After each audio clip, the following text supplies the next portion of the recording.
पुणे जिल्ह्यातील चासकमान धरणाच्या कालव्याचा पाण्याचा वापर शिरूर तालुक्यातील मुखाई परिसरातील शेतकरी हे विहिरी तळी अशा माध्यमातून करत असतात.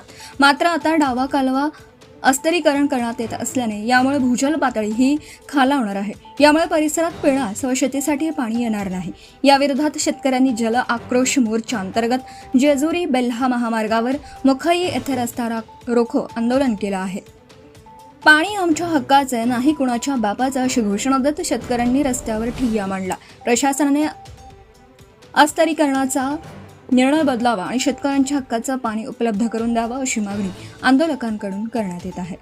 आम्ही बिकारबनाची लोक भीक मागून खात होतो. पाटाला पाणी आल्यापासून आमच्या मुखई गावामध्ये आम्ही आता शेळ्या मेंढ्या गाया सांभाळतो. पाण्याच्या पाझऱ्यावर कुणी जर काय पाठ प्लास्टर करायला जर आलं तर आम्ही त्याला गोट्यानी मारू, दगडाने हाणू. आमच्या शेळ्या मेंढ्या आम्ही सांभाळतोय पाझऱ्यावर.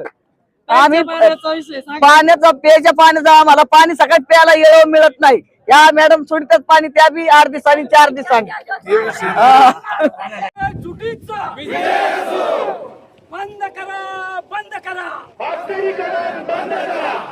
बंद करा, बंद करा. शेतकरी एकजुटीचा, शेतकरी एकजुटीचा.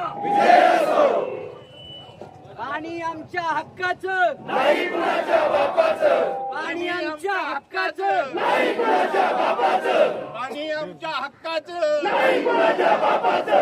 बंद करा, बंद करा, बंद करा, बंद करा, बंद करा, बंद करा, बंद करा, बंद करा, बंद करा.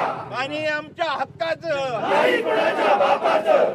कोण म्हणता देत नाही, अरे कोण म्हणता देत नाही, पाणी आमच्या हक्काचं नाही कुणाच्या बापाचं. पाणी आमच्या हक्काचं नाही कुणाच्या बापाचं. कोण म्हणता देत नाही, आमच्या मागण्या मान्य करा नाहीतर खुर्च्या खाली करा. अरे आमच्या मागण्या मान्य करा नाहीतर खुर्च्या खाली करा. पाणी आमच्या हक्काचं नाही कुणाच्या बापाचं. कोण म्हणता देत नाही, अरे या प्रशासनाचं करायचं काय, अरे या प्रशासनाचं करायचं काय, केलोचं अस्तरीकरण बंद करा, बंद करा, बंद करा. केलोचं अस्तरीकरण बंद करा, बंद करा, बंद करा. सगळ्या पद्धतीने सगळे शेतकरी, आमचे शेतकरी राजा तुमच्या सगळ्या पद्धतीने मदत करायला तयार आहे. एक तर आमच्या की हे पाणी तुमचं आहे, तुमच्या हक्काचं आहे. एन्व्हायरमेंटवर काय होऊ शकतो ते बघत असतो. तर कॉन्क्रीट लायनिंग जे आपल्याकडे होते त्याला जिओ मेम्ब्रेन लायनिंग म्हणतात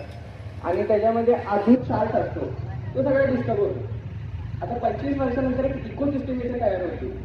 इकोसिस्टम मध्ये म्हटलं तर आजूबाजूची झाडे, त्याच्यामध्ये जे नॅचरल व्हेजिटेशन क्रिएट झाले ते तर आहे, तर त्याच्यामध्ये होणारं पॉलिनेशनचं जे इन्सेक्ट चेन तयार होती जी शेतीसाठी गरजेची असते ती सगळी आसत होती. 25 वर्षामध्ये त्याचं संख्या जी वाढली आहे पॉलिनेशन चेनची ती खूप गरजेची आहे शेतीसाठी. त्याच्या व्यतिरिक्त मेन पॉईंट हा आहे की सॉईल मॉइश्चर. आपल्याकडे मेजॉरिटी ऊस पिकतो, त्यासाठी सॉईल मॉइश्चर खूप गरजेचं असतं. ते सगळं मेंटेन करणं एक सस्टेनेबल डेव्हलपमेंटचा प्रकार असतो, ते खूप गरजेचं असतं. त्याच्यामध्ये नुसतं लाईनिंग केलं आणि विषय सोडून दिला असं चालत नाही. आता इंटरनॅशनल लेवलवरती जसं युरोप वगैरे या देश असतात, जेव्हा कॅनॉल करतात तेव्हा MAR सिस्टम असते. MAR is manage aquifer recharge system. त्याच्यातनं काय करतात, कॅनॉलमधनं डायरेक्ट पाईपलाईन असते विहिरींसाठी, तळ्यांसाठी, ज्याला काही लाईनिंग नसते. त्याच्यातनं पाणी ग्राउंड वॉटरमध्ये जातं. तुमचा चार्ट मेंटेन राहतो ग्राउंड वॉटरचा सगळं. सिमिलरली तुम्हाला इंडियामध्ये गुजरातमध्ये हा एक्झाम्पल मिळेल, सुजलाम सुफलाम योजना नर्मदा नदीच्या डॅमवरती हे बांधलेलं आहे. आणि त्याच्यामध्ये असं केलं आहे की सौराष्ट्र रिजन जो आहे गुजरातचा तो सगळ्यात ड्राय रिजन, पण त्यांना काही ठिकाणी अनलाईन कॅनॉल, काही ठिकाणी सिमेंट कॅनॉल असं करून त्यांनी ग्राउंड वॉटर चार्ट मेंटेन केलं आहे. आणि रिचार्ज सिस्टीम म्हणजे तळ्यांच्यात पाणी सोडणं, ते सगळे ग्राउंड वॉटर ते गच्च भरतात आणि समजा दुष्काळ खूप पडलं तर बोरवेलनी ते पाणी काढून घेतात त्याच्यामध्ये. ते हे खूप गरजेचं आहे. तर या दोन्ही गरजेचे आहे. तर मोठी मोठी शहरं झाले, मुख्यमंत्री आणि इरिगेशन डिपार्टमेंटचे हे सगळा विचार करून त्यांनी डेव्हलपमेंट करायचं. थँक्यू.